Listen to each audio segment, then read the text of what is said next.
ವಿದ್ಯುತ್ ವಾಹಕತೆ ಮತ್ತು ವಿದ್ಯುತ್ತಿನ ದುರ್ಬಲ ವಾಹಕತೆಯನ್ನು ನೋಡುವ ಪ್ರಯೋಗ. ಮಕ್ಕಳೇ, ಇಲ್ಲಿ ಬೇಕಾಗುವಂಥ ವಸ್ತುಗಳು ವಿದ್ಯುತ್ ತಂತಿ, ಬಲ್ಬ್, ಸ್ವಿಚ್, ಬ್ಯಾಟರಿ ಹಾಗೂ ಕೆಲವು ಉತ್ತಮ ವಿದ್ಯುತ್ ವಾಹಕ ವಸ್ತುಗಳು ಹಾಗೂ ವಿದ್ಯುತ್ತಿನ ದುರ್ಬಲ ವಾಹಕ ವಸ್ತುಗಳು. ಈಗ ನೋಡೋಣ ಮಕ್ಕಳೇ, ನಾವು ಪರೀಕ್ಷಕವನ್ನು ನೋಡೋಣ. ಏನಾಗ್ತಾ ಇದೆ?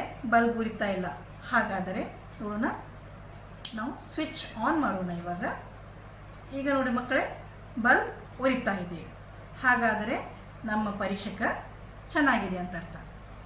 ಈಗ ನಾವು ಪ್ರಯೋಗವನ್ನು ಮಾಡೋಣ. ಇದು ಚಮಚೆ, ಲೋಹೀಯ ವಸ್ತು.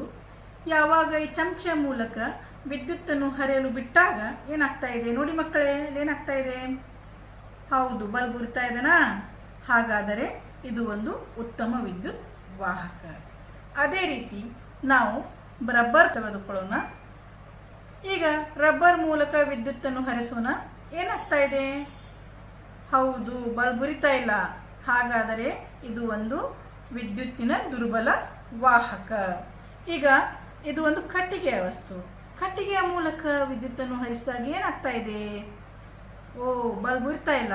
ಹಾಗಾದರೆ ಇದು ಒಂದು ವಿದ್ಯುತ್ತಿನ ದುರ್ಬಲ ವಾಹಕ. ನೋಡಿ ಮಕ್ಕಳೇ, ಇದು ಮಳೆ, ಲೋಹೀಯ ವಸ್ತು. ಇದರ ಮೂಲಕ ನಾವು ವಿದ್ಯುತ್ತನ್ನು ಹರಿಸೋಣ.